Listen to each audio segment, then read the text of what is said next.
Hello, everyone. Good morning and greetings to every one of you from Accra, Ghana. Please let me know if you can hear me from where you are.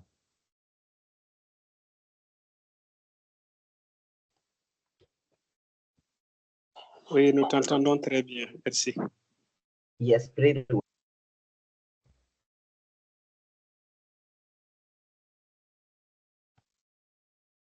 Merci beaucoup, mon frère. I think that's the last bunch of French I have, and I've released it this morning. Thank you very much for responding. And please don't forget to alert your colleagues that the session is just about to start and everybody is poised to learn and to share what we have experienced as far as the topic is concerned.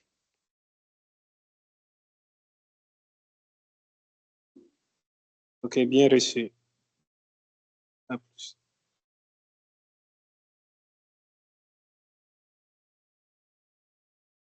Very well.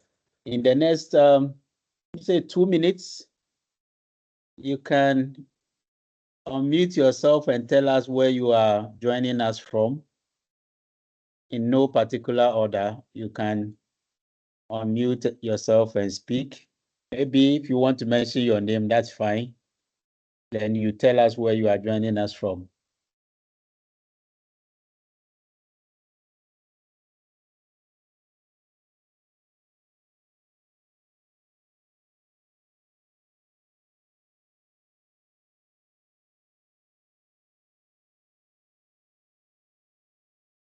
Okay, anyone?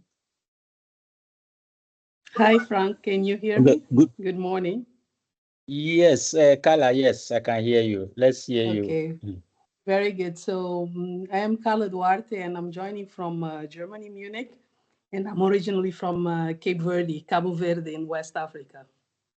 Oh, great to know. Thank you very much, Carla. Yes, next person, please. Okay, good morning, all. Can you hear me?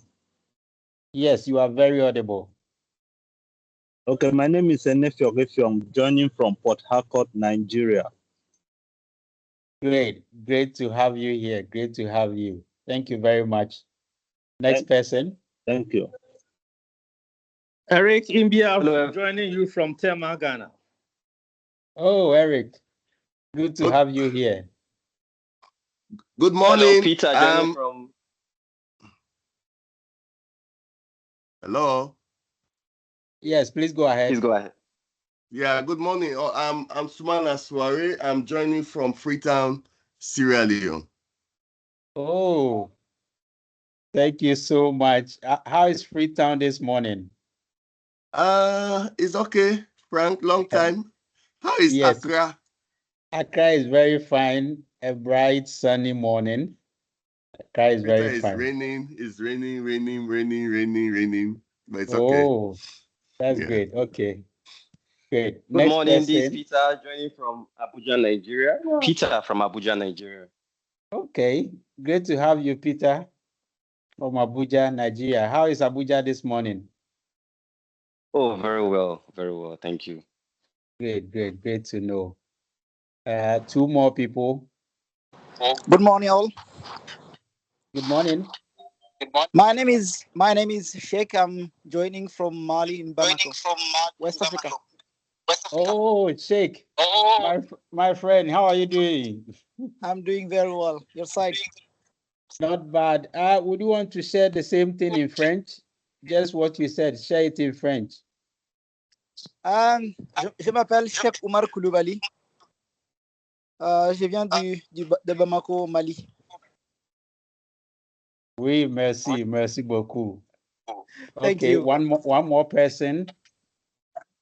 Okay, hello. Okay, bonjour. From Ghana, Accra. Okay, thank you. But I heard one bonjour. Let's take that Yes. last one. Good morning, all. Moi, c'est Etienne Sermé depuis le Burkina Faso. Oh, Donc, I'm merci. joining from Burkina Faso, Ouagadougou. Thank you very much. Thank you. Okay. My name is Patrick Zio. I'm from Ghana. Oh, Patrick, good to have you here. Okay. Hi, sister. So we delve straight into this morning's agenda. We have been hearing the word or the two words artificial intelligence everywhere you pass. So this morning we are having this family meeting to discuss what really artificial intelligence means and how as project managers we have been utilizing same to impact our profession as well as our communities. So we are looking at artificial intelligence in project management and its application and impact in our business and community. This is what we are looking at this morning. And to help us do this discussion are two very, very experienced and astute individuals, in addition to your very good self. So get ready. It is a family discussion. Don't hide behind the camera. The camera will catch up with you, will call you to also share your experience with us. So on this note, I'm going to read just a little introduction or bio for one of our panelists. And I would like to do it with the general order, ladies first. So Carla Duarte is an aerospace project manager and electrotechnical and computer engineer. She is passionate about joyful science, life, art, and traveling the world, especially traveling Africa. Duarte currently holds a position in Airbus company as product and quality assurance manager in Munich, and she has a professional experience of 17 years in multicultural and diverse team of engineers in space business. She has a recognized contribution in space industry from product development life cycle of complex systems like satellite navigation constellation in Europe, from proposal bid phase, manufacturing, development, operations, and delivery of service to customers. Carla holds a master's degree in aerospace management and master's degree in engineering. She is proficient in English, Portuguese, Spanish, and Cape Verdean Creole, and comfortable in understanding and interacting in French and German. Carla's main purpose is to contribute to the revolution of aerospace high technology in Africa, Europe, and worldwide, utilizing their talents to enable sustainable development in our community. On this note, we have Carla. Carla, for the audience to know we actually have you here, can you help us say good morning in all these languages you are proficient in?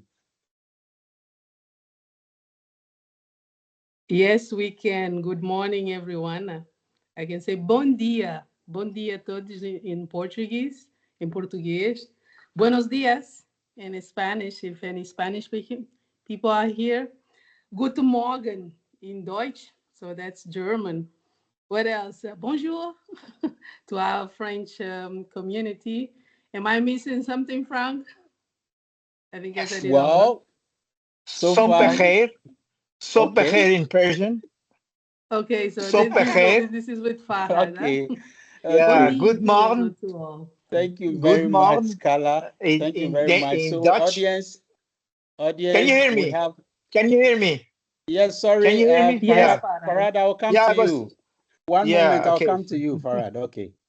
So we have Carla audience, you can give Carla some virtual round of applause. Right. At this point, we go to our second panelist, and I'm trying to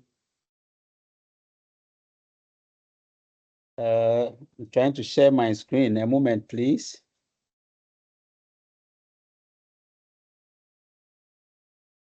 Oh, Teams is a bit different.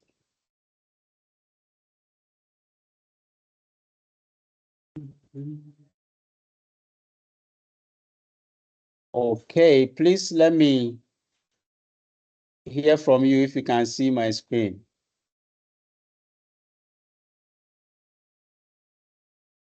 Yes, we can. A bit small. Okay, great. So the next person we have on the bill, his name is Farad. Farad, I had wanted you to tell us about yourself. What would you have me do?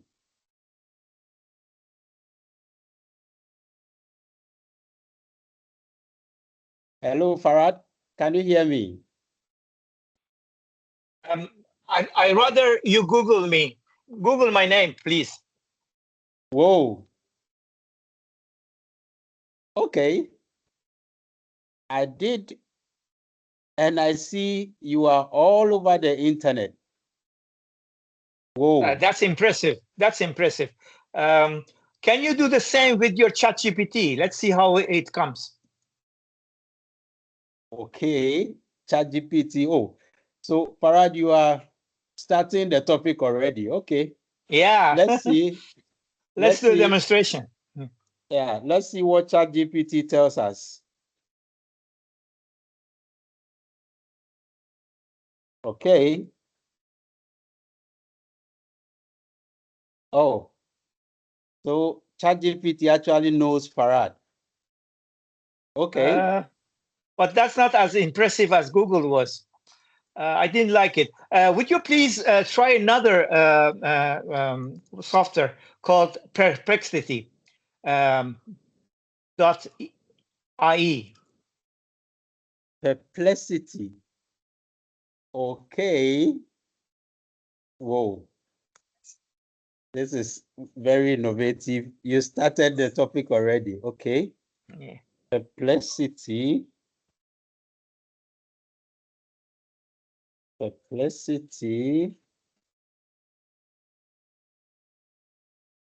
Okay. Did you see the speed? Oh. Speed was much more faster than your ChatGPT 3.5.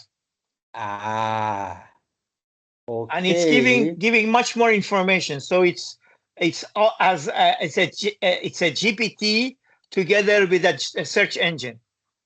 Okay. Can you scroll a bit down? That's a good. I mean, it's a good impression that it gives me. What are the questions? People cannot read it. Can you see? Can you read the first question? Okay. The first question, which you can do as a follow-up, is what are your key achievements in UNOPS? Yeah. Can you click on it, please? Okay. So I click on that question again, and here we are. Wow. Okay. So what is coming? We cannot read it correctly. Okay. Can you read the first two topics? Right. So for the first one, Farad Abdullayan is an experienced project management expert and consultant with over 40 years of professional experience in diverse industries such as agribusiness, retail, government, apparel, and high tech. He has worked in various roles. We will leave the audience to do it afterwards. Go to the question, to the first question. You mean the first question for the day? Yeah. Following questions that you asked him. Yeah, okay. Here. All right. So what specific impact have your projects had on sustainable development goals? Okay. You will link in your Perfect. projects to the UN development goals. Click on it, please. Okay. So what do we see? Okay, so we see that based on the search results, Farad Abdullahian's projects at UNOPS have had the following impact on Sustainable Development Goals, UN SDGs.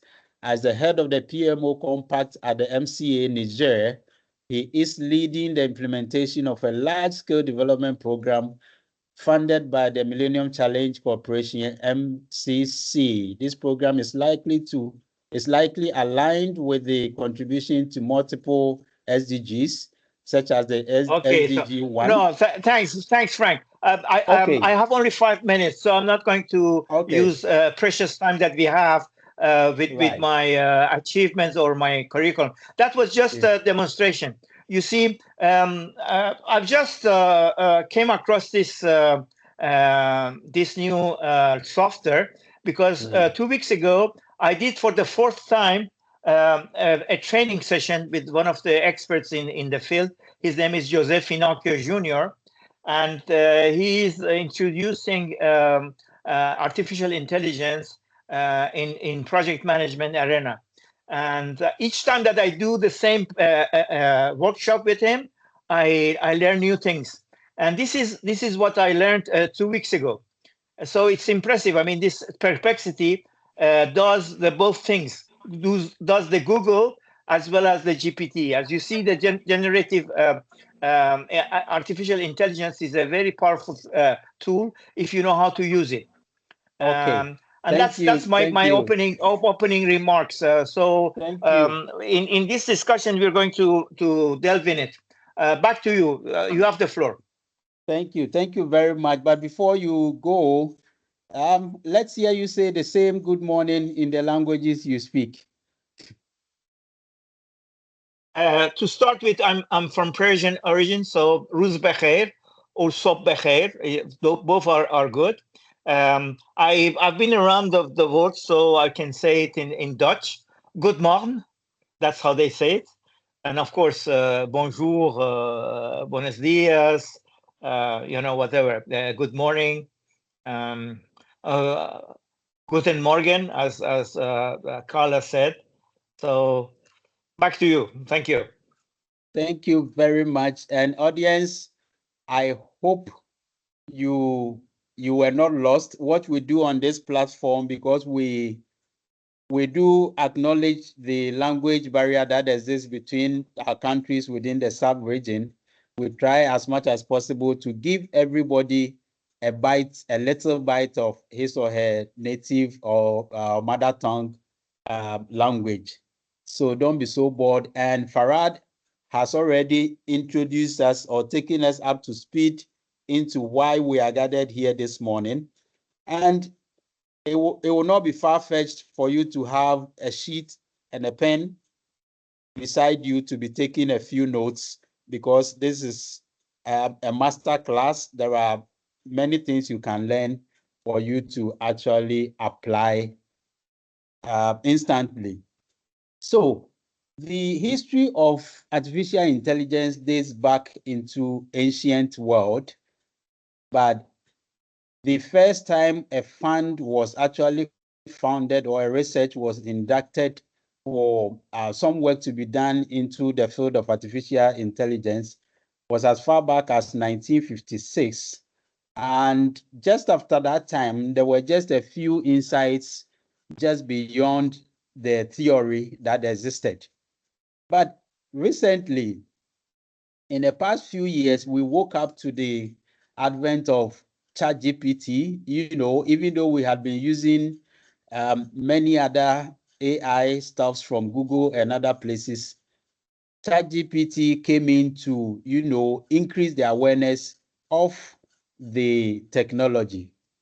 I am one of the people who got so disturbed that why is this thing coming in here? It is going to make things easier for people. People will stop thinking and all that.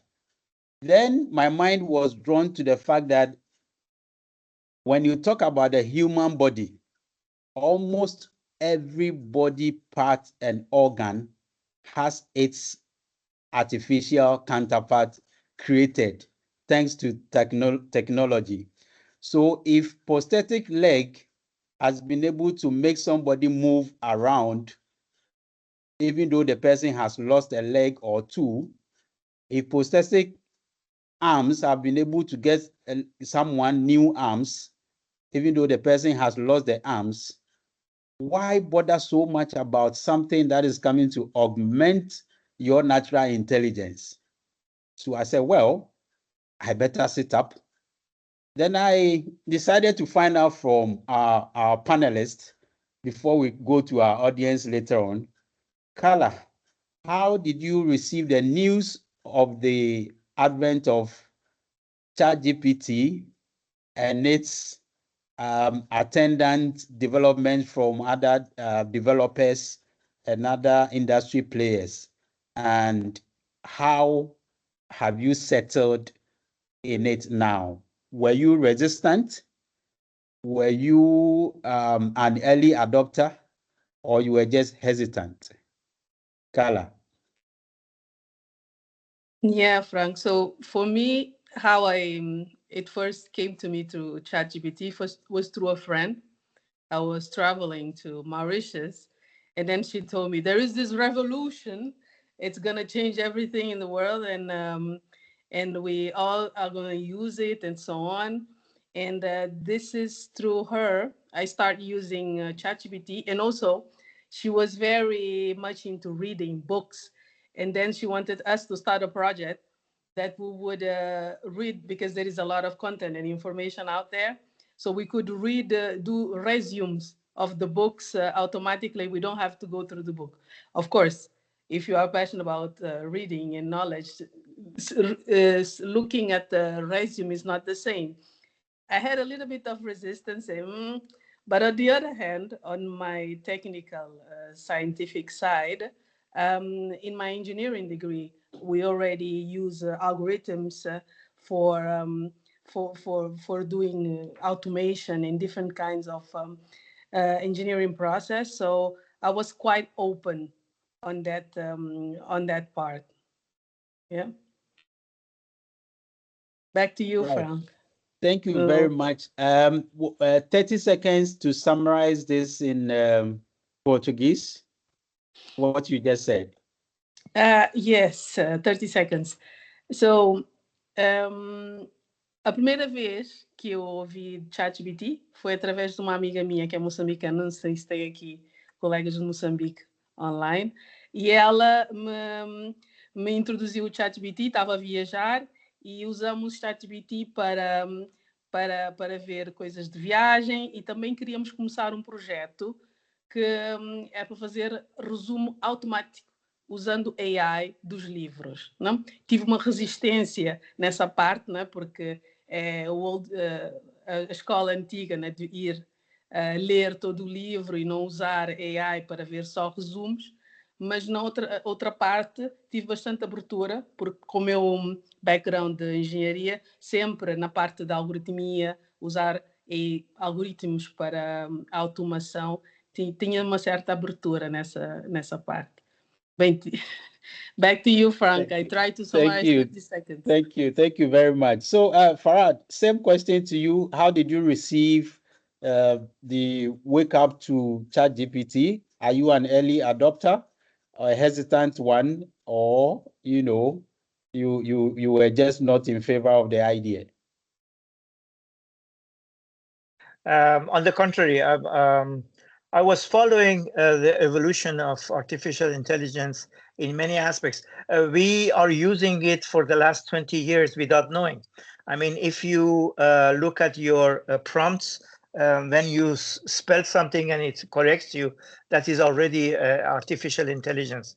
So I was using a few years ago, I started to use some artificial intelligence powered tools for translation. So I adopted Grammarly first, and then Antidote. Antidote is better than Grammarly because Grammarly does only in English. It corrects your text. It's the typos, but not only the typos, but all the grammatical styles and everything else. But it was only in English. So I came across the other one, which is Antidote. And Antidote does it in French and English because, as you know, I work for the United Nations and I go around the world. I have to do my job in several languages, English, Portuguese, French, and English. So I started to look into other solutions.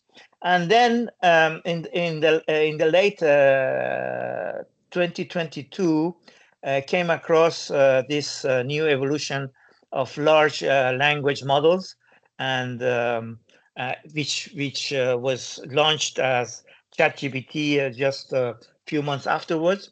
And I was an early adopter, so I jumped into it. In the beginning, I used it only for as a secretary, you know, doing summaries or translating from one language to the other. But rapidly, I saw that it has much more functionalities. So yes, I mean, I'm an early adopter, and I'm very keen in it. I'm not in it as an academic person. I do have some friends of mine who are professors and they are researching it academically. I'm more interested in practical terms, how to use it in everyday work of a project manager. Back to you. Thank you very much. And you also have 30 seconds to summarize this in French. Bon, alors, il y a longtemps que j'utilisais déjà intelligence artificielle sans le savoir, parce que les correcteurs qu'on a sur nos claviers, ou bien les corrections qui sont faites en notre portable ou d'autres, ont déjà des fonctionnalités d'intelligence artificielle. Mais ça m'a ramené à regarder ça de manière plus intense. D'abord pour traduire des textes de français en anglais, anglais en français, en espagnol et en portugais. C'est ce que je fais tous les jours. Et ça m'a aidé beaucoup.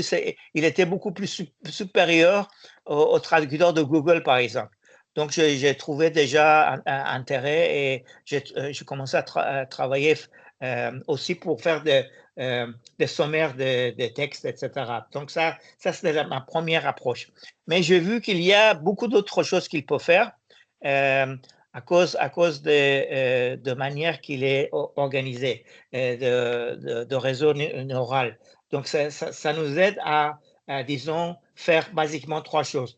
Automatiser des choses qui sont encombrantes, nous aider en analysant des grandes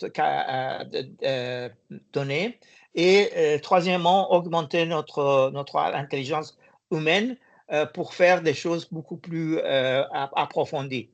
Bon, voilà. Back to you, Frank.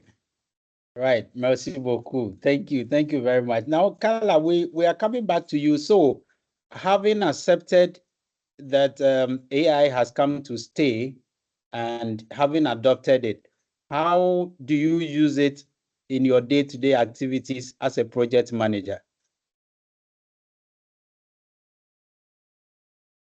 So for us in the business I work, there is one very strict part on security, because we cannot use ChatGPT, so what is open out there in the AI world inside our business.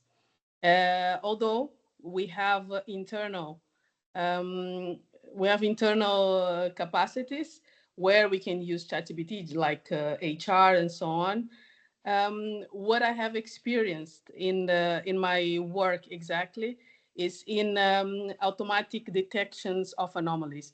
Because when in satellite business, when you are operating a spacecraft, sometimes there are anomalies, and either you have a lot of people taking care of these anomalies, or you have computer-based systems, so AI algorithms, taking care about issues that is automatic. And And for us in the quality department, is very important because we have to take care about all the anomalies that happens, go through the root cause and do the whole planning, investigation, and so on. And the AI comes to support us on speeding up, reducing cost on this anomaly handling procedures. This is one good example I can give in what we do, that is reducing the cost, the amount of people that we need, and also the way we handle issues when the issues appears on the manufacturing or operations part. Another example is on the lessons learned. So like we do, for example, with Farad, we started to research a little bit about him. Another example we can do in the management part inside different organizations, you can have things that everybody knows in the company, So AI, so if you have a newcomer or you have people that are there and need some information, having an internal system where you can go and inquire and ask a question about things that is known. So like where you have a database where employees can interact with. So this is another example of what can be used for AI. Yeah, back to you, Frank. I use the Farad approach. Awesome. Thank you very much. And our Portuguese friends from Angola and other places would like to have a bite of what you just said. Just I tried it 30 seconds. A summary, yes. Sim. O que usamos na indústria do trabalho é a detecção automática de anomalias. Quando estamos a fazer I mix up with English. Estamos a tratar problemas que acontecem na linha de produção, na operação de satélites, etc. Em vez de termos muitas pessoas a fazer as coisas de forma manual, usamos algoritmos de inteligência artificial ou sistemas complexos que nos ajuda na automação e na gestão dessa anomalia que acontece de uma forma mais eficiente, reduzindo os custos.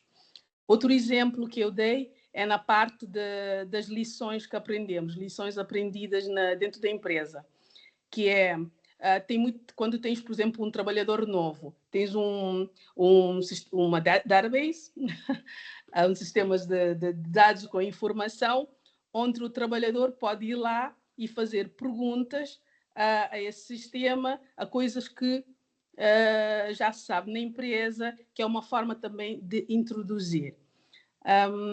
Sim, então, basicamente é na gestão de problemas que existem na parte de software, hardware, ou então, outro exemplo é nas lições aprendidas. Tá bem? Okay, go back to you, Frank. I hope I didn't exceed. Okay. Thank you very much, Carla. Thank you so much. So we are back to you, Farad. How do you utilize AI in your day-to-day activities as a project manager?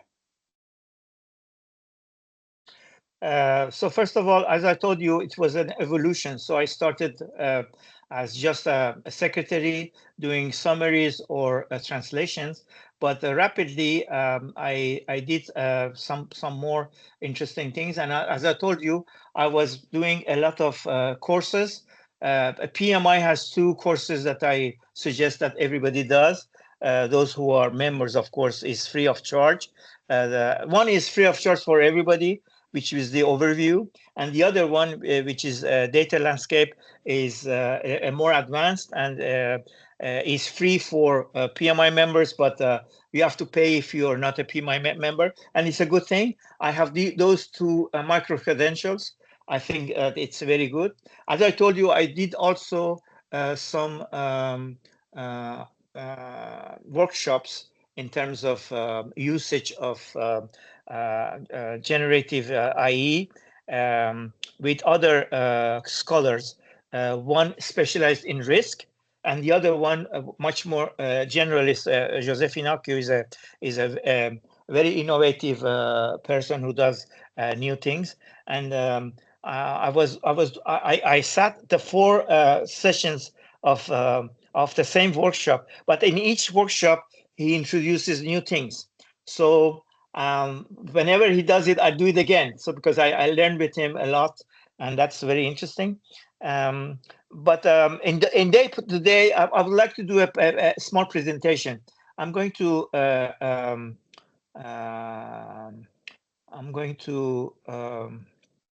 share my screen with you guys, and I will show you what I do it in every day, day to day. So I think that you can you see my screen? Not yet. Can you see my screen? Not yet. Not yet. No. Let me see how it works. I have to share my screen. Okay. Can you see it now? Yes. Yes. Okay. So it's starting to come up. I think that you don't see the whole screen yet. Can you see the whole screen now? Yes. Is it on a phone or a computer? Because it's very No. small. Okay. So I'm going to show you my ChatGPT. I have a paid version, which is the 4.0. So as you see here, I created some specialized GPTs. So if you look, can you see UNOPS, gestion de projet, Prince 2, etc. Can you see the titles over here? Yes. Each of them is a specialized GPT. So for example, the first one that I created was one that has all the information of methodologies and procedures and norms of UNOPS. I created that one internally. It's only those who have access to it can use it. Since I'm a member of this group, I can use it. I can use it to use the day-to-day things. For example, if I want to access a given procedure or process, internal process, I just ask the GPT, and he comes up with the information. Not only that, I can apply it and create templates. I can put the template and say, okay, according to the PMM, which is our project management manual, how should I do a report, or how should I do a risk register? And he comes up with the solution. So that's one of the things that I can do.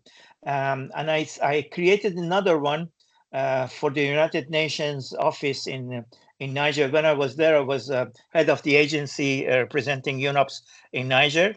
But I was a member of the UN city, which is called United Nations a country team. So I created a specialized GPT that I shared with my counterparts in the other agencies on the strategic documents regarding Niger. So they could go to this GPT and ask whatever they want about the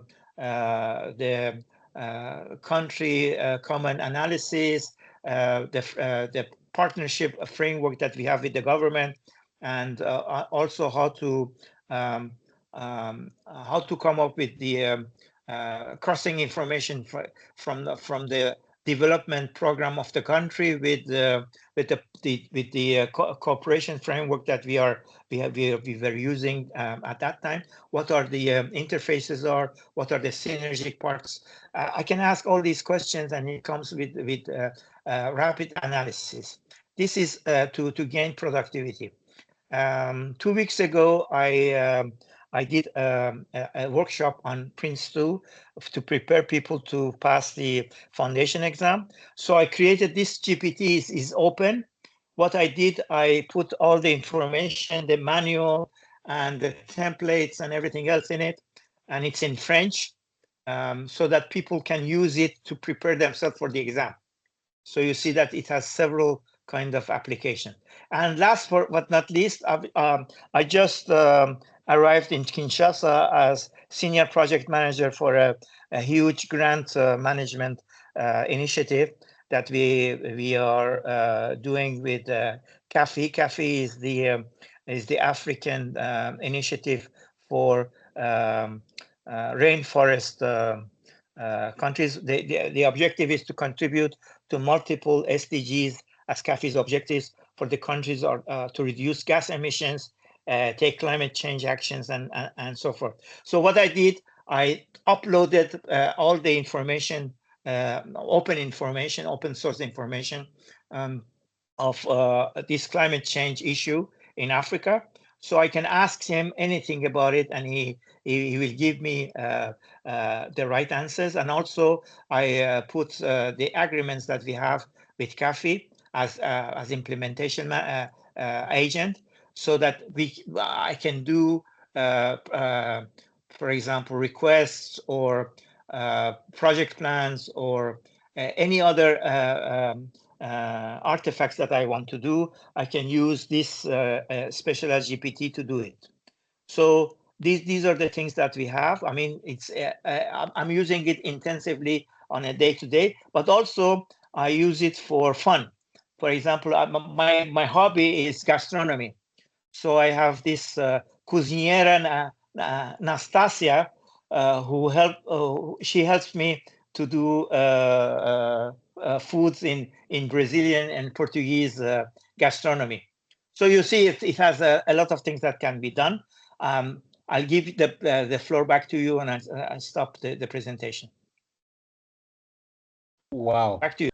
That is impressive. Thank you so much. And our friends and our brothers and sisters in the Francophone are also waiting to have a little bite from the summary of all that you said.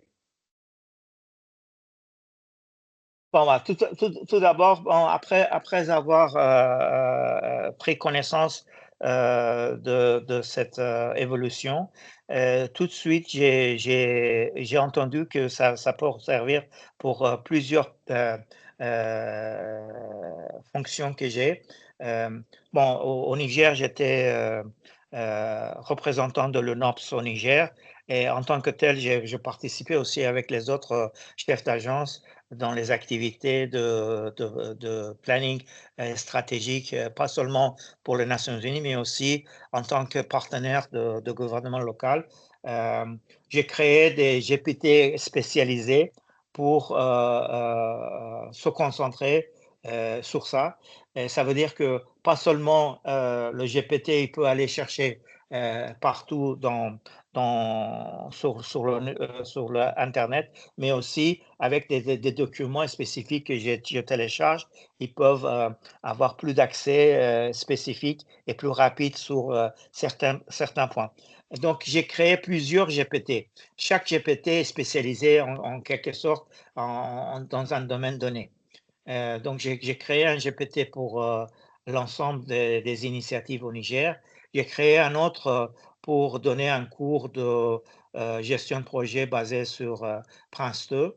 Et j'ai créé un troisième quand je suis arrivé ici sur le changement climatique. Vous voyez que dans chacun de ces cas, on peut en quelque sorte entraîner le GPT pour qu'il puisse nous aider mieux. En fait, la clé de succès, c'est ce qu'on appelle prompt engineering. Ça veut dire la manière qu'on interagisse avec AI qui va nous donner des résultats supérieurs. Back to you, Frank. Okay, thank you very much. So it sounds interesting. It appears a lot of us are missing out on what ChatGPT is being used for. So, Carla, with this kind of assistance or help that is coming from technology, how do you perceive or how do you think it can help us impact our profession and our communities better. Yes, Frank. So following the example of Farad, I'd like to share part of a presentation I put together, not all of it, but on this point that you mentioned, how it will help our community. So perhaps I can share now. Let's see. Share screen.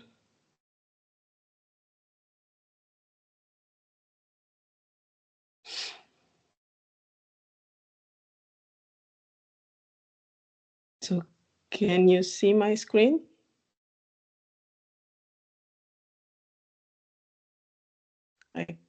Yes, okay. Yes, okay. Open. Okay. And now, can you see it? Yes, yes. Okay, so we will not go through it. So this is the presentation with the main purpose of sharing the knowledge in AI, in project management here.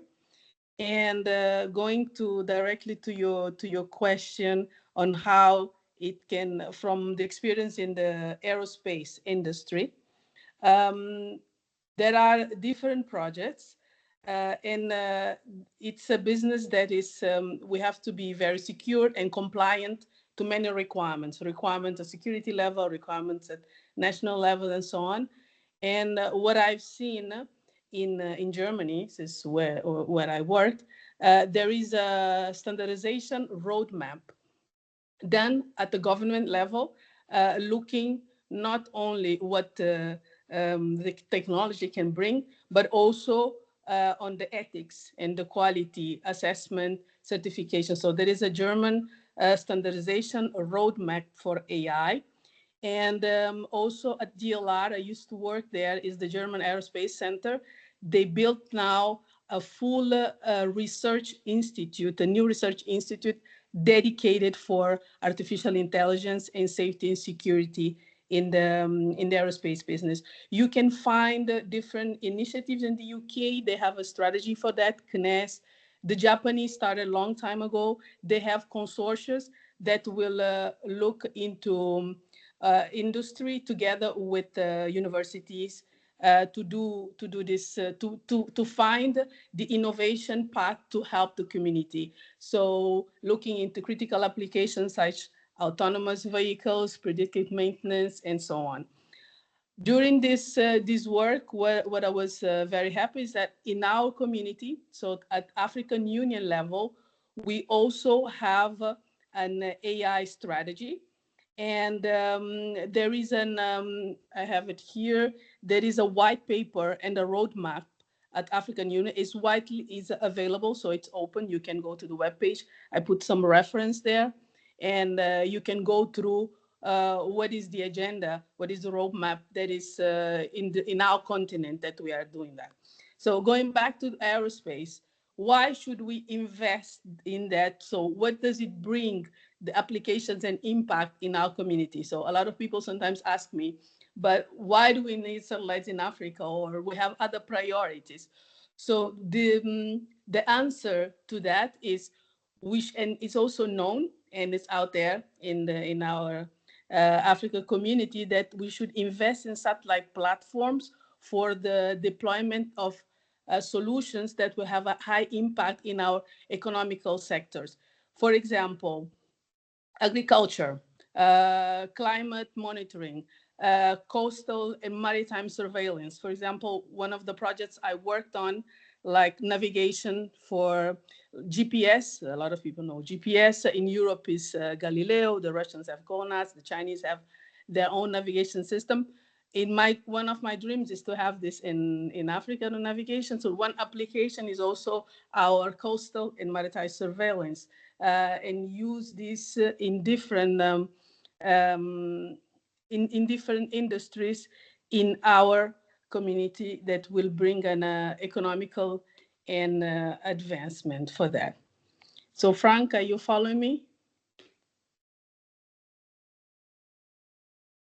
I cannot hear anything. Yes. I'm following you very keenly. Mm-hmm. Yeah, so back to you. I don't know if I answer your questions. Let me stop sharing here. Yes, you have answered the question because it in your industry, that is how you have used it, and that is how we are impacting the profession and our community. And that is very, very, very impressive. I believe some of us here can begin to utilize it in the field of agriculture, and I believe some of you here are already using it in energy sector, construction, and the rest. So we are back to Farad. How is AI helping you as a project manager in order to impact the profession and our communities better? I would say that with PMI initiatives such as PMI Infinity, I think that IE is no longer the future, is already the present. I'm already involved in assisting PMI to improve the Infinity platform that they have. But also there are some other initiatives in other chapters that I know of, doing research, doing papers on the subject, and also giving the possibility for those who want to sit for the PMP exam to use IE generated examples of questions to improve their the way they have to prepare themselves for the exam. So yes, I mean IE is a tool that has to be used. In my opinion, those who IE is not going to replace the project managers, but IE will replace project managers who do not use IE. So everybody has to embrace it and start using it. I think that it has increased a lot. It has multiplied my skills in many ways, unimaginable for me for 2 years ago to have this kind of tool at my hand. I'm just going to give you one example. Yesterday, we had a very delicate situation because as a part of our assistance to CAFE initiative, we have to also support the government. And CAFE wanted to see the Minister of Environment of RDC, DRC, which was in a mission in Oslo. They asked her to jump, go to Geneva before coming back. So we gave her an air ticket to go from Brussels to Geneva and back, so that she can take her plane from Brussels to Kinshasa. So that was the idea. But the Brussels airline canceled her flight from Geneva to Brussels, and she was stranded in Geneva. She couldn't go back as she wanted. So I used the perplexity that we use to see options. We explored all the options for her to go to Zurich, or to go to take another airline ticket later that night. Or I'm going to summarize it. We were able to rapidly access all the options, and the tool perplexity helped us solve the problem because it was urgent.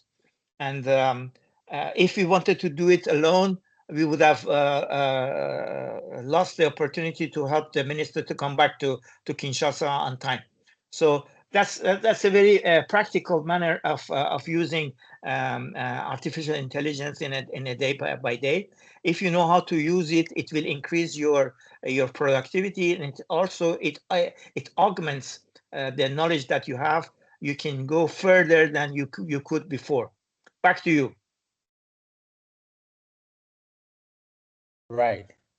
Thank you so much. That is impressive. At this point, we are going to allow the audience two questions.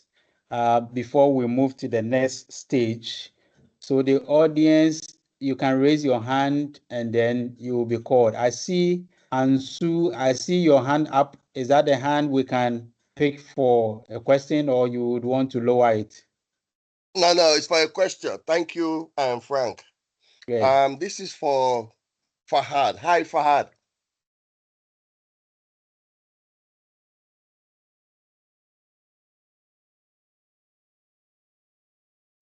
So yeah, I hear you. Yeah. So from your introduction, you have worked with MCA Niger as the PMO, the Project Management Office. So in Sierra Leone, we have just got approval to implement an energy project. And we'll also be establishing a PMO, but this one will combine the PMO with the environment and social thing. We'll call it Moses. So I want to know that during your the management of that how did AI influence that? How did AI support the PMO work on the MCA compact in Niger? And then also you talk about the CAFE, which I'm also very interested in, because in this project, it's a climate resilient energy project. So we are also going to support the government with GHG emissions and how to manage that. So I really know how we can collaborate in that, so that how that tool can help us to establish the climate resilient GHG emissions in the compact we were about to start. Thank you. Excuse me, in which country are you based? I'm in Sierra Leone. Sierra Leone, okay. So in Sierra Leone, we have an office very active in renewable energy. My colleague Sophia, which is there, is in charge of it. I will, of course, afterwards you can contact me by LinkedIn, and I'll give you the references to her. But coming back to your question, as I told you, the initiative that I was head of PMO in Niger ended in 25th of May. So really, I only used some of the aspects of ChatGPT for the last 6 months in that program.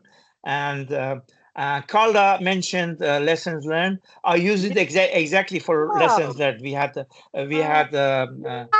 Is there somebody? There's somebody who's using. Can you cut the microphone of that person? Thank you, Frank. Okay, coming back to what I was saying. Joining to what Carla said, lessons learned is some of the things that ChatGPT can help enormously to be done. So for this specific initiative in Niger, we ended the end of program report, had a chapter on lessons learned, and we had a lot of lessons learned. We had to summarize it and condense it in a way that it can be inserted in the final report. And we used the ChatGPT to come up with the most essential and useful lessons learned. We had a register of more than 300 lessons learned. We had to put the essential ones in the final report. So it helped us go through all those lessons learned and find which were more appropriate to be put in the final report. So that's how we can use it. Going back to your need for environmental and social and what we call ESP aspects of your project. Of course, you can when you create your PMO and the tools and the database of your thing, you can create a ChatGPT, a specialized GPT for your function, and upload all those references that you want, and all through your program, it can be a reviewer, a quality assurance kind of functionality that you can upload your deliverables, and it can go through the deliverables and see what are the gaps in terms of environment or social or even usage of land. I mean, the resettlement, things like that, which can be an issue for your project. Another thing that you can do, you can create a specialized GPT on renewable energy, which is I'm going to do it here for the cafe. At this moment, my director asked me to create some database on renewable energy in all these 6 countries that we are intervening. So yes, I mean, ChatGPT or Perplexity can help you a lot in terms of augmenting your capacity of analysis, but also automizing a lot of things that you can do. It's time consuming. You can delegate it to the GPT to do it for you. I hope that I answered your question. Back to you. Yes, thank you very much. Mr. Lombobo, I hope you got your question answered. Yes, he answered my questions very well. Thank you very much. I will further collaborate with you, especially on the CAFE side, the ESP related. Maybe after we will have some personal discussions more. Thank you so much, Fahad. Very well. Link to me through LinkedIn, and we can further discuss it afterwards. Okay. All right. Okay. All right. Thank you. Yeah. Okay. Thank you very much. And the next hand I see, Sheikh. I think I saw Sheikh Umar. I saw your hand up. Are you answered? You don't want to ask again? All right, that's fine. Let me look at the next one. Is Joseph? No, Sheikh. I still see your hand up. I would like to come on board. I would like to ask. Okay. Yes, thank you. Yeah, this is Sheikh again from Mali. I'm currently leading a global IT project for my organization, and I used to work with Microsoft Copilot, which is also an AI tool. I use it to generate text sometime for templates or for communication. But in the future, I see a risk that we might lose human creativity, because when we are using AI tools, sometimes it just prevents you to think more and find more creative subject to discuss with people. I would like to hear from you what you think about it. Don't you see a risk in the future that we might use human creativity and be more lazy? Okay, so thank you, Sheikh. Are you directing your question to a particular panelist, or it's No, not to particular panelists. Yeah, anyone can respond it. Okay. Kala, did you get the question? Yes, I got the question. And okay. Thank you, Sheikh. So it was a very good question. I could, so for me, I'm also a painter as a hobby. And when I hear about the creativity, that we're going to lose creativity while using AI, I would see it in a different light, so in a different way. Of course, I like going to my frame and my brush and using acrylic and so on, but I'll see AI helping us, augmenting, making new things or completely different things that maybe only with our hands or with the capacity that we have with a brush. I say creativity painting, but it can be other areas of arts. So I see AI as a support and helping us building much more.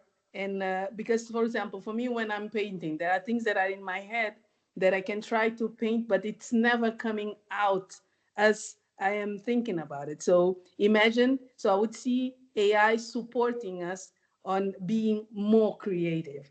But of course, this is my my biased part on pro AI thinking. But I would not. I would, for me, I would see AI supporting the creativity and not the other way around. But of course, I can understand the that you say will become lazy and so on. But I would not see it that way. Yeah, thank you. Okay, thank you very much, Carla. And Farad, would you want to take a bite at the same question? Do you think AI is going to stifle human creativity?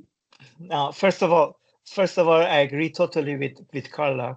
I think that, of course, there is a risk that we delegate things that ourselves should be doing to IE, but that already has happened in other contexts. For example, when you go to a grocery, the person who has to do a small calculation do it on a calculator instead of using the brain. So that's really a risk, and that's I'm following a scholar in Brazil. His name is Nicolelis.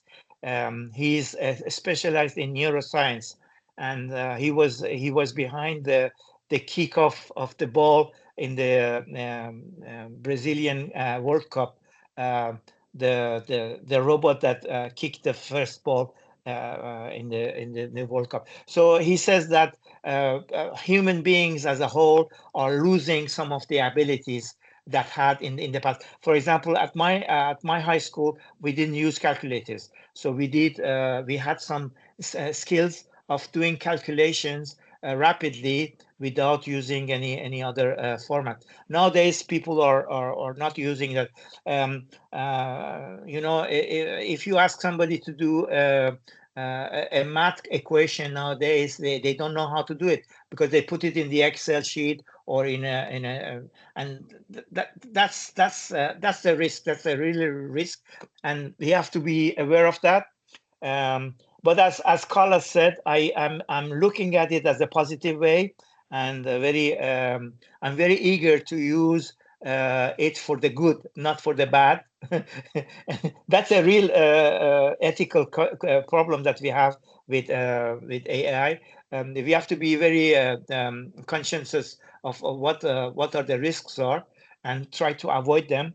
But of course, it's a question of cultural or educational background of the people that may be a risk. I copy you. I understand you. Your concern about getting lazy, and it's a fact that it can happen.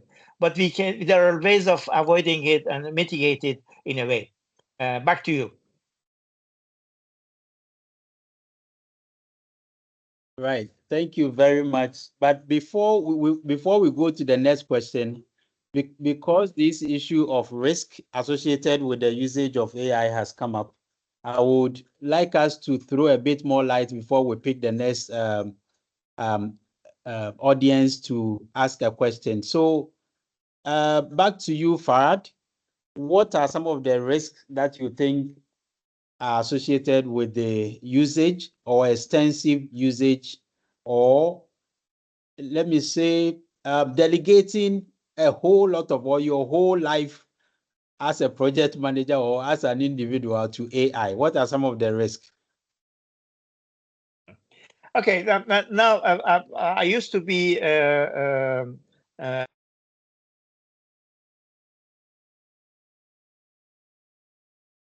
Sorry, we cannot hear you. We cannot hear you. Okay, sorry, I was on mute. I was saying at the same time that I was a practitioner doing jobs as project manager, PMO manager, and so forth, I also was visiting professor in some business schools and some universities. And I saw a year ago a movement by my colleagues, my faculty colleagues, impeding people to use ChatGPT in their papers and things like that. That's a real issue. I see that, for example, nowadays we have to be more creative when we create exam questions, because if they can go to the internet and look, I mean, that's even before ChatGPT, people Googled and cut and paste and did plagiarism. So For example, in my disciplines that I used to teach, I abolished these kind of questions that can have easy answers from the internet. So most of the time they were case studies that I put as examples, or even oral exams instead of written exams. So there are ways of going to what we call go-arounds. We can avoid this kind of distortion. And yes, it's a real question. But I go further down the road of the ethics. Nowadays, it's very difficult to see if it was you who wrote something or it was ChatGPT who wrote it. I'm very conscious about that. I always say I use AI, so people know that a part of it is mine and a part of it was assisted by AI engine. In a way that I'm morally inclined to do what we call intellectual property. That is very important. I think that that is one of the things that has to be, in a way, we have to put some norms in it. There are some initiatives all around the world to regulate the use of AI, especially in academy or in law or in other aspects. In Brazil, we're going to have municipal local elections in a few months, and they have put some safeguards on usage of AI, especially in propaganda, electrical advertisement and things like that, not to abuse of the possibilities that the artificial intelligence is creating. So yes, it's a real and a very tough question, and that can be this is being discussed worldwide. It's not just in some places. It's worldwide. We have to know what are the implications are in terms of misuse of AI. Back to you, Frank. All right, thank you very much, Kala. What do you think are some of the risks that are associated with the excessive use or excessive reliance on AI? So yeah, Frank. So in my business of work, the risk is quite high, where companies make decisions to block the usage of AI because of vulnerability threats and leakage of information. So it's a very important point, and that's why there are regulations and standards like the one I presented before. At the European level, there are standards regulating how this AI system is going to be controlled somehow. And the main risk is the leakage of information, or also attacks on the system by hackers or other people with not good intentions that will jeopardize or make losses of millions. So it's a very important point. And in one of the standards that is created in ECSS is also open, is to, when you are building your hardware, software, AI system, there is a process, there is a whole security way to handle it. They propose a safety cage. So your AI will be embedded in a safety cage. So, and then there are different levels until you can be affected by a threat. You have warnings, or until you abort the system because you are being attacked. So it's a new thing. In PMI Atlanta, they were in the global conference, they were talking about AI transformation, because we have experienced the digital transformation where many companies had dedicated departments for DTO. And now we are talking about AI. So the way we do business, the way we work, and the way we handle our hardware, software, and our security will need to change due to those risks that we have in how we are going to handle AI. But it's out there, and we cannot, I mean, we can try to block it at the beginning, but of course, we cannot block it forever. Huh? Back to you, Frank.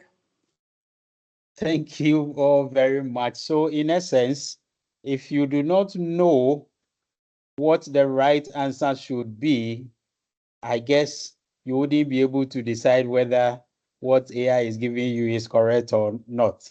So in all this, we should also continue to study, to learn, and know, have an idea about what to expect from AI, so we would be able to decipher whether what AI is giving us is correct or not. That is also very, very, very important. Okay, so I see, okay, I'm trying to get the name. I see Oluwatimileyin. Okay, forgive me if I got your name pronounced wrongly, but you can come in if you still want to ask a question.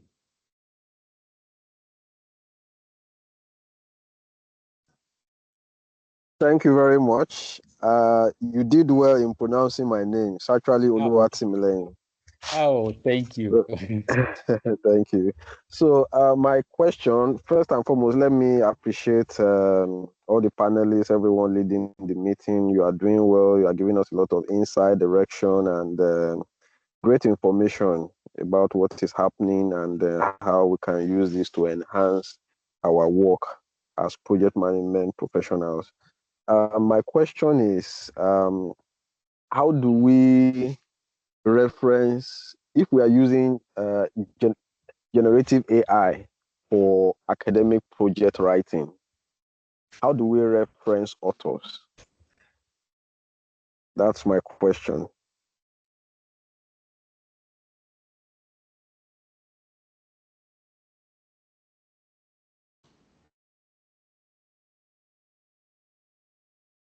All right, thank you very much. So, Farad, would you want to? Sorry, I didn't understand the question. Can you rephrase it so that I can understand it better? Yes, please.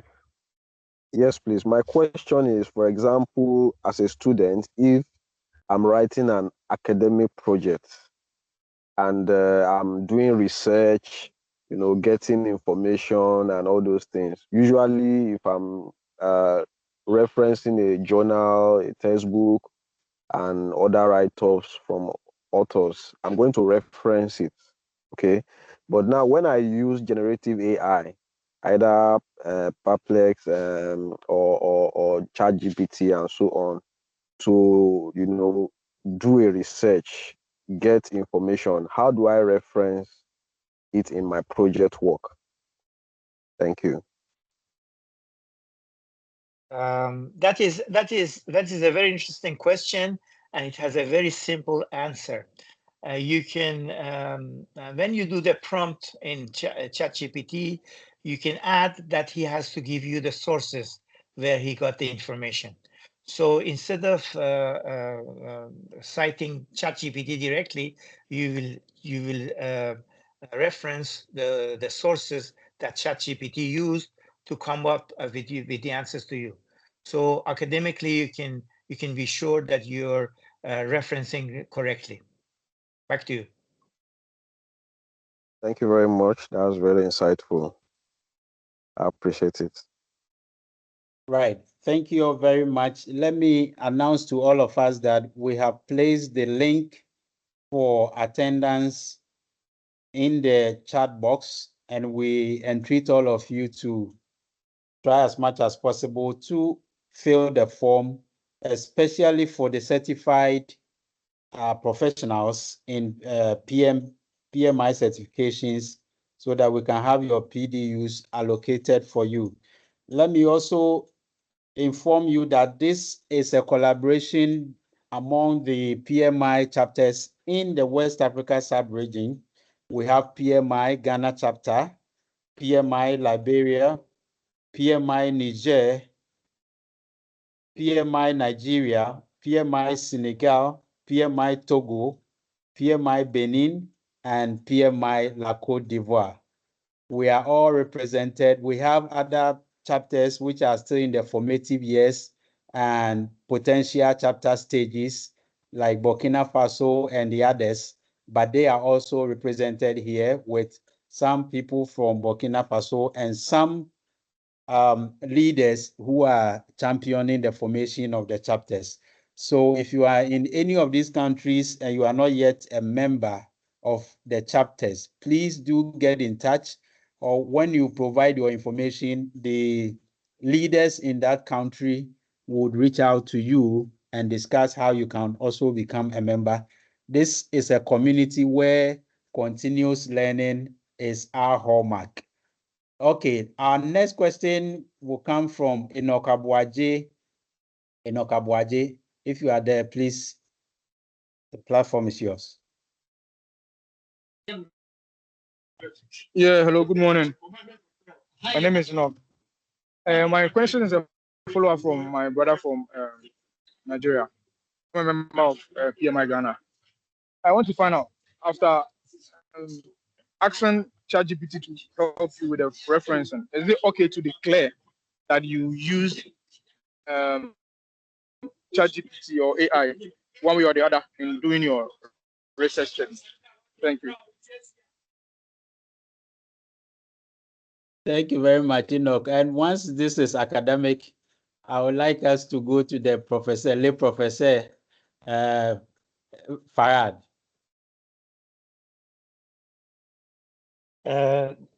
In fact, it depends on the institution that you are doing the research for. They may have internal norms that is more restrictive than the others.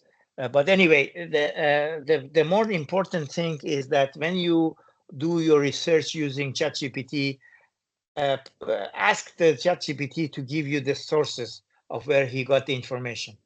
And then, as an academician, you shouldn't just take it as granted. You have to go to the sources and look if he's doing it correctly. There is a phenomenon with which we call it hallucination. ChatGPT can hallucinate.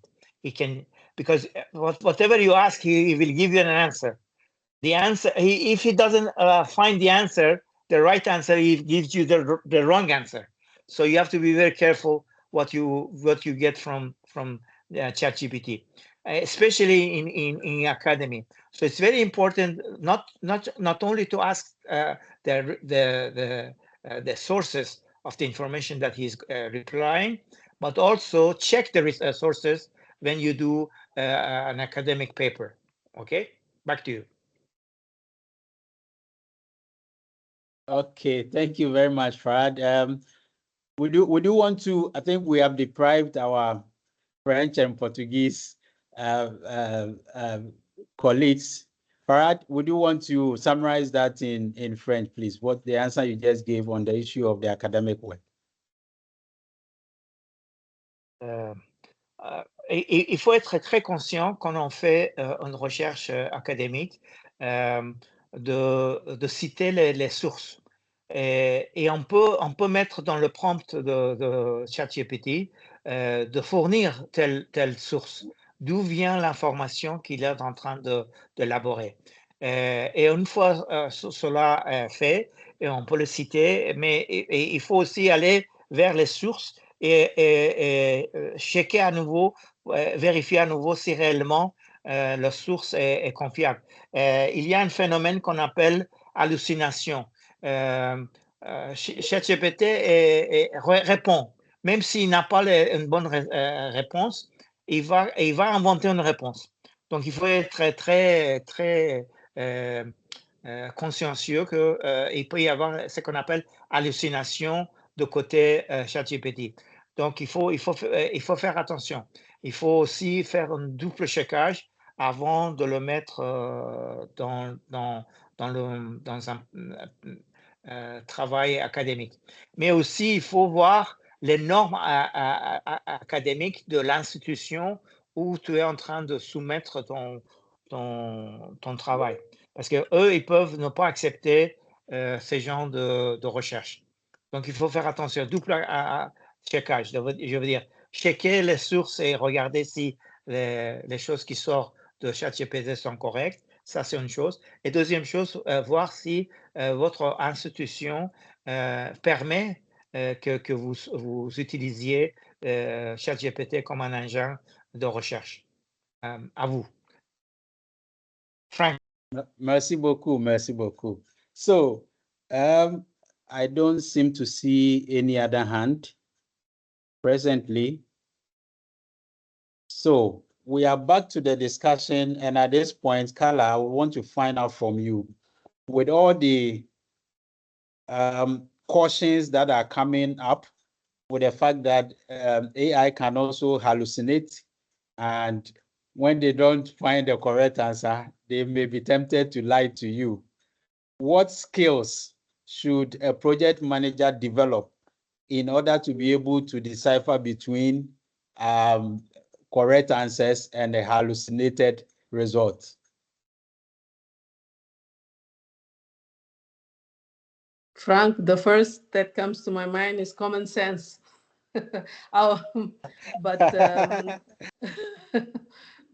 What is at the end of the day, what AI will give you is what is so what's behind, what is trained on, no? Farad mentioned about ChatGPT might give you a wrong answer. I remember in Atlanta there was an AI booth with a person inside, well, an hologram inside. And then I would ask him, there was an exercise everybody could do. I would ask questions, and then I asked a simple question like, do you know where is Cape Verde in West Africa? And then the AI did not know if Cape Verde was a country or a planet. And he said he did not know. And but this to say that the use your instinct, no, first thing, and your rational side as a human being when you use AI. So this would be my first sort of recommendation for the project managers here. Right. Can you please summarize it in Portuguese? Sim. A pergunta de como gestor de projetos pode usar inteligência artificial, sabendo que às vezes pode dar uma resposta que é errônea, porque o ChatGPT sempre te dá alguma coisa, e por isso o Farad teve a explicar que é importante ver a source, de onde é que aquilo vem, e também, para o caso dos estudantes universitários, ver as normas da universidade onde o estudante está inserido, se é permitido usar, e na parte de gestor de projeto, quando estamos a usar o AI, sabes que o AI vai te dar aquilo que está por trás do AI, na database. Eu dei um exemplo que na conferência do PMI Global em Atlanta, tinha lá um holograma com o AI que podias interagir. Eu fiz a pergunta, podias interagir com o AI, fiz a pergunta onde é que fica Cabo Verde, e aquilo não estava treinado para conhecer todos os países, não sabia que Cabo Verde estava no West Africa, na África Ocidental. E disse que não sabia, mas pode ser, como o caso do ChatGPT, que vai te dar uma resposta incorreta. Então, como gestor de projetos, como é que vais encarar isso? É usar o teu senso comum, isso é a minha recomendação, o instinto é a parte racional, e saber as fontes e como é que e o grau de confiança que tens no sistema AI que está à tua frente, não seja ChatGPT ou outro sistema qualquer.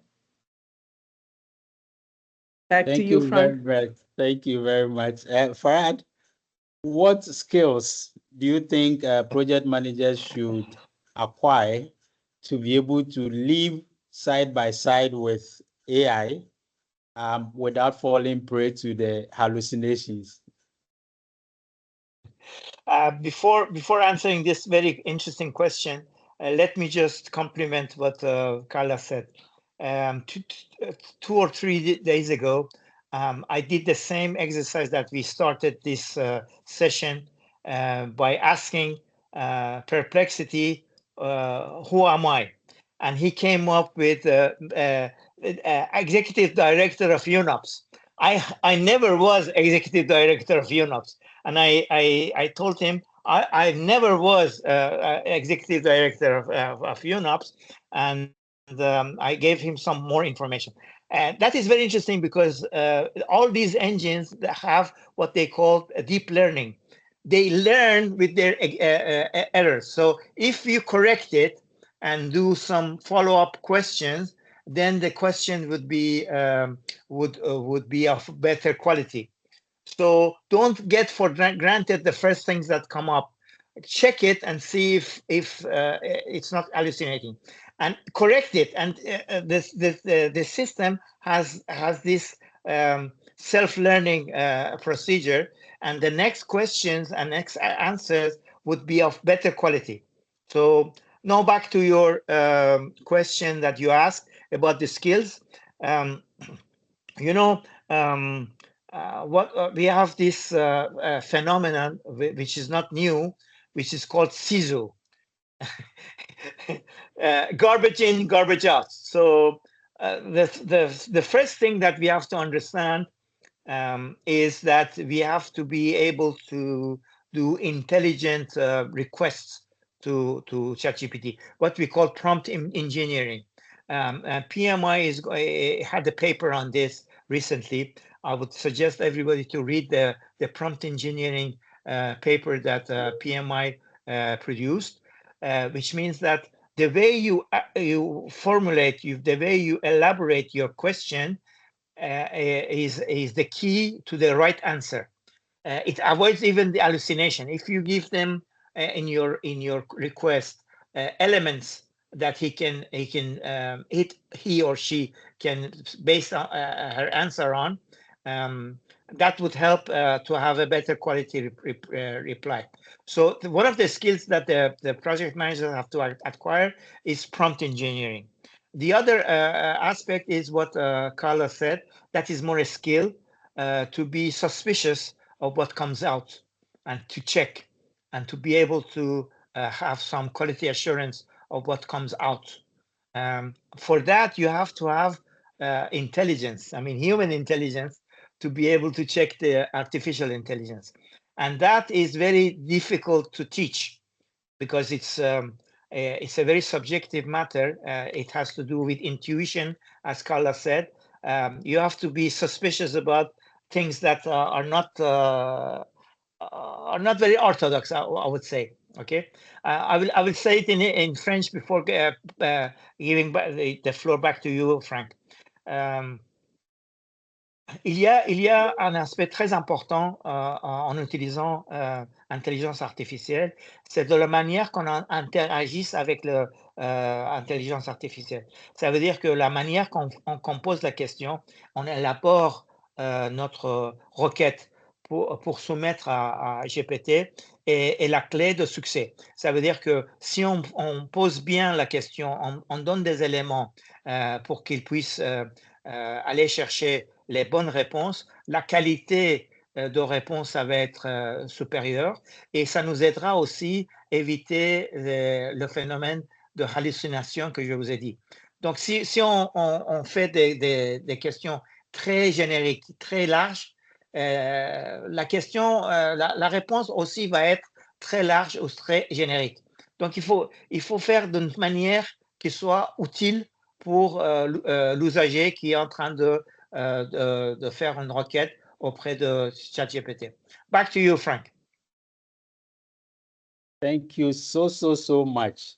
Thank you very much. At this point, is any of the audience having a question? You can please raise up your hand, then we will give you a chance to ask. But whilst we wait for that, I would like to call on my PMI colleagues in the other countries. Is there any chapter leader from Togo here? You may please come in and say hi to all of us and tell us how one can join PMI Togo.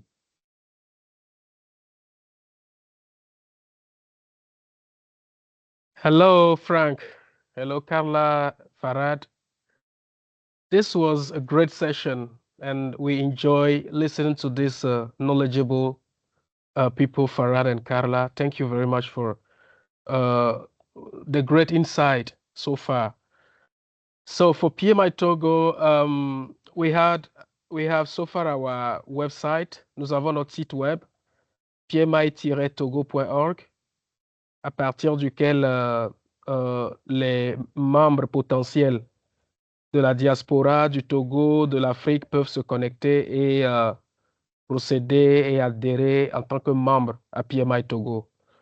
Étant un nouveau chapitre, nous avons mis les frais d'adhésion à vraiment très bas. Pour les professionnels, c'est à $20 et pour les étudiants, juste $10.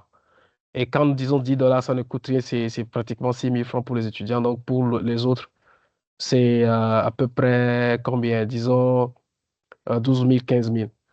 Donc, et s'assurer d'abord que vous avez pu déjà valider le membership global, qui lui autre est à $109 pour toute la région subsaharienne.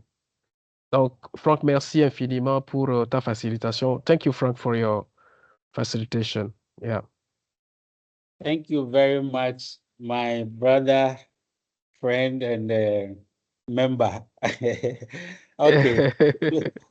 Do we have anyone from Senegal? Any chapter leader from Senegal? PMI Senegal?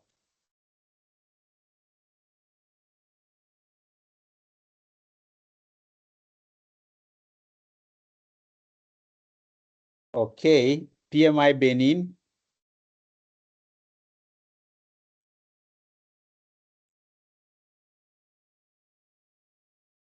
Okay. PMI Nigeria?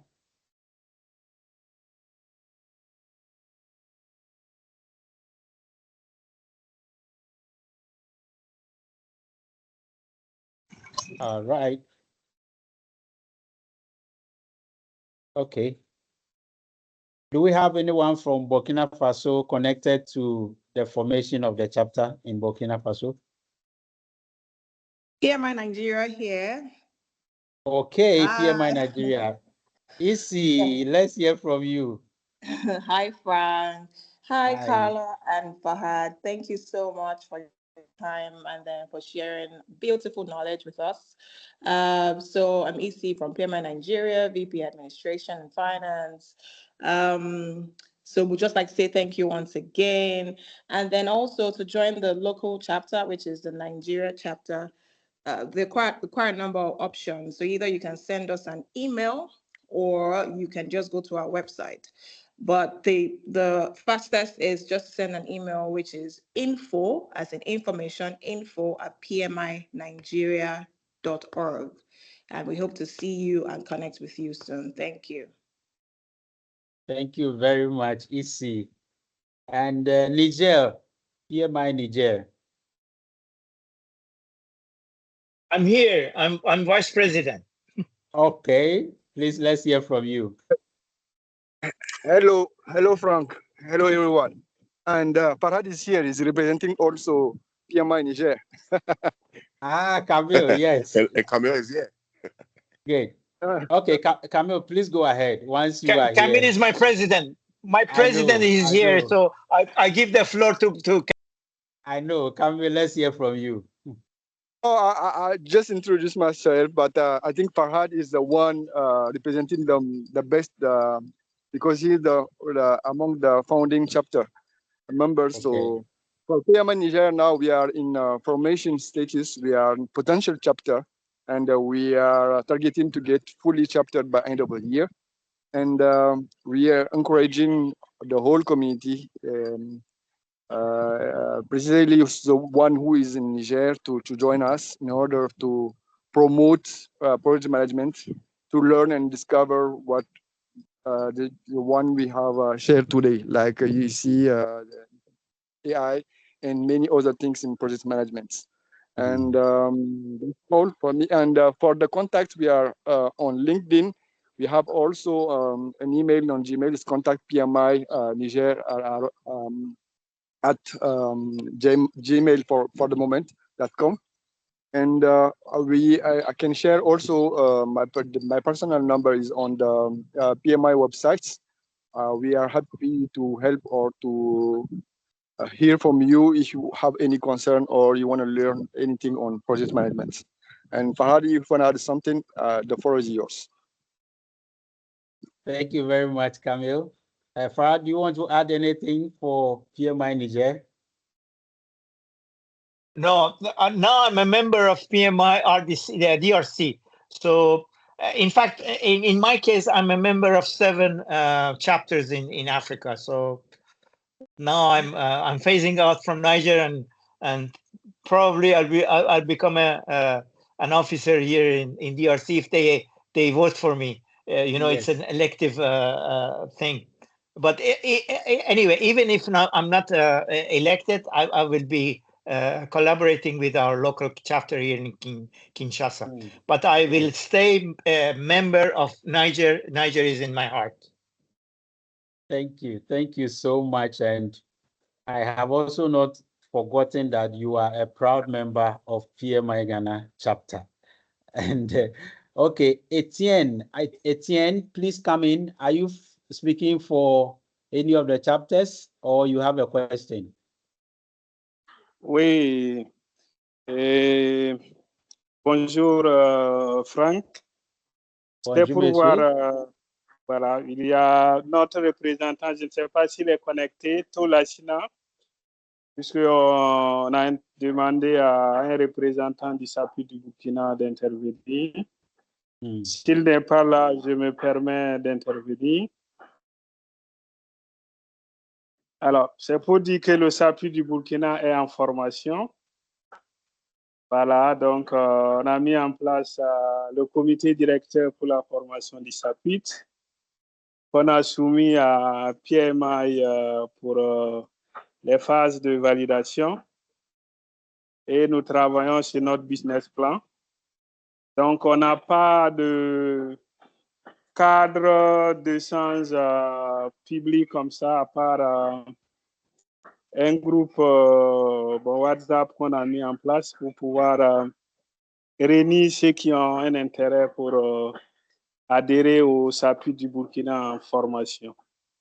Voilà, donc à tous sont les bienvenus de la diaspora ou tous ceux qui sont au Burkina ici. Merci, Franck. Merci beaucoup, mon frère. Farad, can you please do us a favor?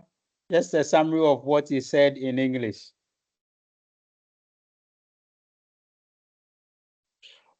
You know, I'm getting old, so I have Alzheimer a little bit. I don't remember what I said in English. No, I'm just joking.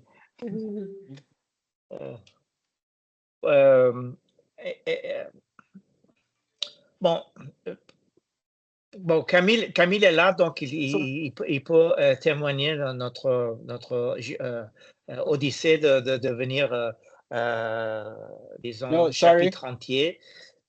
Sorry, Farad, I wanted you to just summarize what Etienne said. What he said in French, you will say it in English. Ah, so you want me to translate from French to English? Yes, translate. Yes, please. Okay. Sorry, I was not even listening to what he said. That's okay. Etienne, are you able to do just a summary in English? No, repeat. No, Etienne, est-ce que tu peux répéter comme ça, je peux le traduire, il n'y a pas de problème. I'm not very comfortable in English speaking. I say that the chapter of Burkina Faso is on formation staging. We submit the member of the steering committee to PMI for validation. Okay. And we are on. We are waiting for the response of PMI. And in parallel, we are working on the business plan for the chapter. Okay. And I say that we have just a WhatsApp group where we we get all we are interested in the formation of chapter. Yes. What we Okay. are Latinato. Okay. Yes. Donc there is some people. Okay. Thank you very much, Etienne. That's very good translation. Thank you very much. Etienne, tu peux entrer en contact avec Camille si tu as des difficultés pour cette phase. Cette phase est un peu détaillée. Donc, Camille connaît bien comment surmonter les problèmes. Tu peux entrer en contact avec Camille, il va t'aider. Merci. Camille, je n'ai pas suivi parce que j'ai perdu ma connexion. Excusez. Oui. Camille, est-ce que je peux avoir, comment je peux avoir son contact? Il est présent, oui, il est présent. Il va... Avec plaisir, Okay. Etienne. Donc, okay. c'est toujours. On a déjà un des membres en fait de PMI Niger qui est déjà basé encore au Burkina. Donc, c'est Daouda Yabré. Donc, il a participé aussi en fait avec nous. Okay. Vraiment, Thank you. Thank you very much, Etienne. Thank you very much. Okay. Do we have Liberia, PMI Liberia on the call? Yes, Frank. Good morning to you. Good morning. Good morning to everyone else on the call. Very big thank you to Fahad. I call him the Doyen, Fahad and Carlo for an insightful, presentation and deliberation. Thanks to everyone who worked, behind the scene to make this a success. So I'm James Lynch Mombo from Liberia, and as always, I'm excited to be here. I thought the PMI Day is a great initiative, and we should do it more often. As a way of keeping the torch burning on this side of the continent. And so Liberia is always excited to join these interactive fora. If you're here and from Liberia, we want to inform you that the Liberia chapter is very much nearing, a full chartering. As a matter of fact, in the last few days, we submitted our bylaws, and that's the last step that is left towards chartering. We are also on course for elections to elect our first, crop of officers for the chapter. So much is happening here. And if you're from Liberia and you're on the call and you outside Liberia or in Liberia, we like to encourage you to come and join. We extend invitation to everyone else. I mean, whether you're in Nigeria, Sierra Leone, or wherever, to just come and join. I will drop my email in the comment section so that you can be able to reach out.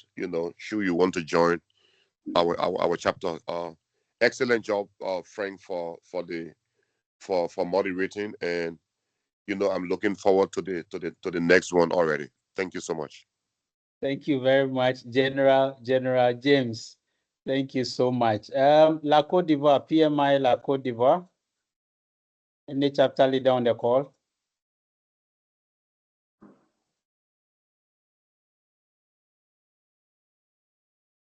Okay. DRC. Bonjour, Patricia Zinon, Projects PMI Côte d'Ivoire. Bonjour tout le monde. Bonjour, madame. So I'm really happy to have attended this session because it really showed the good collaboration between all those PMI chapters. Regarding PMI Côte d'Ivoire, we do have a WhatsApp group. We are also on LinkedIn, and it's possible to register via pmi.org when we can choose a PMI Côte d'Ivoire chapter and pay the fees to be able to be registered under this PMI. This is a very dynamic chapter, I must confess, and we do organize webinars training session, sensitization session within each chapter. So, but I'm particularly glad today to have attended this session of this PMI Africa Day. Thank you so much, Farhan and Carla, for this tremendous session. Merci beaucoup. Merci à tout le monde. All right. Thank you very much. Thank you so much. Think you said it in English. Why not feed our francophone colleagues as well? OK. Donc, je suis Patricia du nom du chapitre Côte d'Ivoire. Et donc, je disais que j'étais particulièrement heureuse d'avoir participé à cette session qui montre vraiment la parfaite collaboration entre tous les chapitres de pays francophones et anglophones. Je suis très heureuse vraiment pour cette très, très, très intéressante session, pour les super Et lusophone aussi. Tu as oublié lusophone. On a des I will not be able to do in Portuguese. Sorry for that. I will let Carla do it for Portuguese people. Donc, très heureuse d'avoir participé. Donc, pour le chapitre Côte d'Ivoire, donc nous sommes sous LinkedIn, nous avons un groupe WhatsApp et il est possible donc de s'enregistrer dans le chapitre via le site de pmi.org où on peut payer les frais et être inscrit directement. Ce groupe est très dynamique, le chapitre est très dynamique. Nous organisons des sessions de formation, des webinars et on a même eu une session dernièrement sur l'intelligence artificielle. Donc, vraiment très heureuse aujourd'hui d'avoir pu rencontrer tout ce parterre de personnes. Merci encore. Merci à tous. Merci beaucoup. Okay, Caroline, I see your hand up. Yes, on the chapters. So I have one announcement that for Cabo Verde, for Cape Verde, we are we are in the formation step for our chapter in PMI Cape Verde. It will happen soon, and would like to have support from the West Africa community here. We started a roundtable in Nairobi already talking about sharing the lessons learned from other chapters that is already in the formation or started already, like Mozambique. I think they started last year, 1 year, the Angola chapter, and in West Africa as well. So we count on you on the support for the PMI Cabo Verde. Thank you very much. You can count on this community. We are all ready to support. Is anybody from any chapter? Carla, você pode contar comigo. Eu estou a seu lado. Eu sou membro do Angola, do Moçambique. Você também membro do Cabo Verde. Conte comigo. Isso eu já sei, já estás lá. Obrigado, Para. Okay. Thank you very much. Anybody from any of the chapters we did not mention, any chapter leader on the call, we did not mention your chapter name or your country? Okay, shake your mouth. Mali, Yes. Yes, thank you, Carla, Frank, and Farad for this interesting session. In Mali, we have a big interest group. We did a market analysis and we created the roadmap document. And based on that, we completed the application form to be part of PMI. So we are also in the formation stage. Any support from the West Africa community will be welcome to support us in this process and make it successful. Thank you. Thank you for all. Okay. Thank you very much, Sheikh. And Caroline, I see your hand up. Do you have a question?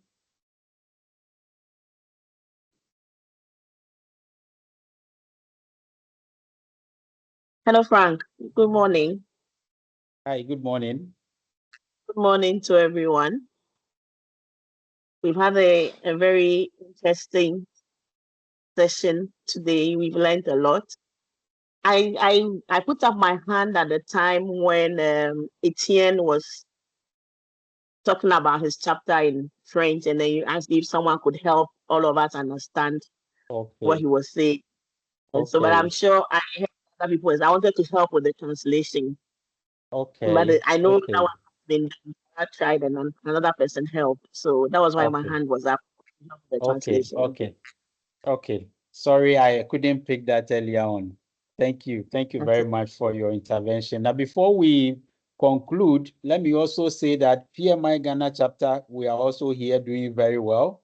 If you are on the call, please, and if you are a member, please try and check your membership status, because in July, we are going to publish the names, certifications, and the sectors of all the 1,600 plus members in the daily newspaper. And if you are not in good standing, your name will not be on the list. Please check it before you come after your chapter leaders that your name is not included, because we will only pull the names that are in good standing from the PMI database. Again, yesterday we had an interesting chapter meeting where we had a panel discussion, discuss stakeholder engagement in various industries. We had panelists from the construction, energy, banking and finance, agriculture, and the pensions industry. It was such a very, very insightful chapter meeting. And we do have our chapter meeting the last Friday of every month. It is hybrid. You can join us from wherever you are via the virtual means. And you can also come in person at Alisa Hotel. And let's continue the networking. It is part of the benefits we get as members. So let us do well to be part. Again, our conference is coming up in July, 3-day conference at Rock City. And if you want to join us virtually, you can also do that. Before we go, your concluding remarks, Carla. Yes, before conclusion, I just have one more point that I found it's important. It's also part of the white paper of the Africa Union agenda for 2063, the Africa we want, on the infrastructure for AI. Because in order to use AI, we need connectivity, and we need internet, and we need infrastructure to support the tools. There is an undersea cable that passed through Cape Verde and surrounds Africa for the IT infrastructure. And also in the satellite business, we are hearing much more now about having internet via with satellite. So infrastructure to support the AI, it's very important. And to conclude from my side, I'll just have to thank everybody that joined today. And I'm very grateful for the invitation of PMI West Africa. And thank you, Frank and Jumok, and everybody behind the scenes that make this event possible. Thank you. Thank you very, very much. Farad, concluding remarks.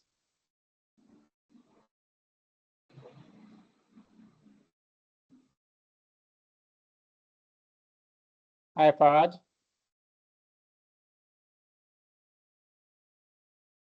From the room. I don't know why.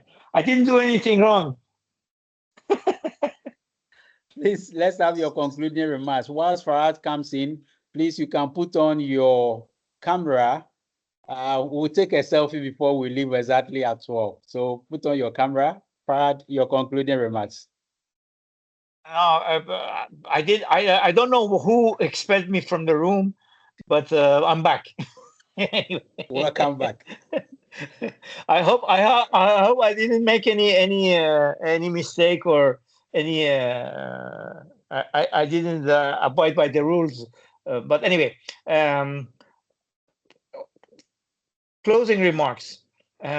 We have to understand that artificial intelligence has come to stay. So resisting is not an option. As they say in the Borg community, resistance is futile. You will be incorporated. So just relax and take the tide. You will be good. But we have to be very careful with the risks that we mentioned.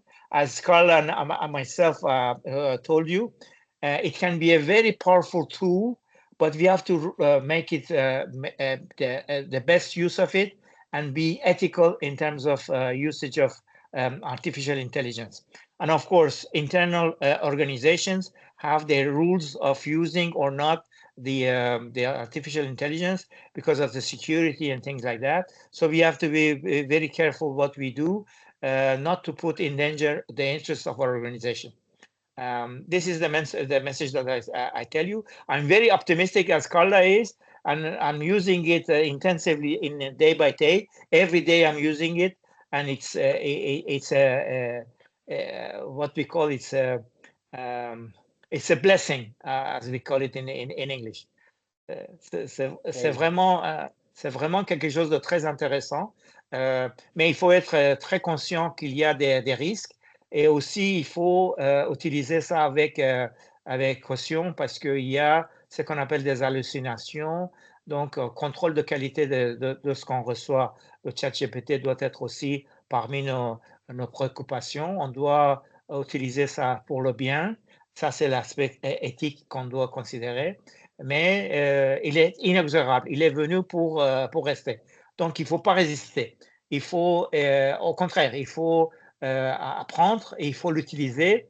Et ça va être un outil très intéressant pour les chefs de projet. Back to you, Frank.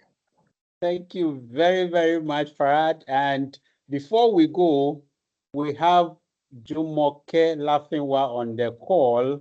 She is actually the architect of this collaboration. We cannot leave here without hearing a word from her. She cannot hide. Jumoke, the floor is for you. 30 seconds. Thank you. I'm so excited for another successful PMI West Africa Day. It's exciting the way we are exploring our languages, and I think this will put everyone on the attention to be mindful of others when we are speaking English, when they are speaking French and Portuguese. And the desire, one of the goals of this initiative is to increase or make project management profession more visible in our respective countries, and thereby getting more members for our respective chapters. And so, Frank, kudos for allowing people from the respective chapters to talk about their chapters. And we'll be reaching out to all of you that have registered and attended this session so that we don't end this meeting here. We continue the engagement afterwards. I'm so happy because this has been a successful meeting and we've learned. The session is recorded, right, Frank? Yes. We'll make it available to everyone here. And it's exciting to see Ike. Frank, did you know Ike was on the call? I did. I saw it. I was going to go to him right after you. Okay. So I'm done. Let Ike have a word as well. Thank you. Thank you very much. Oga Ike is the one who brought out the human being in me in 2022 in Peninsula. When Ike told me, Frank, who is going to be the next president after Jumoke? I said, I don't know. He said, what about you? I said, no, I cannot do it. He said, why? Are you not a human being? So, Oga Ike, the human being is here today. Good to see you. Let's hear a word from you. I really hope you can hear me. I really don't know what to say, but let me just keep up. It's been a good event. Let me just keep up the principle and the theory of what everybody have been saying.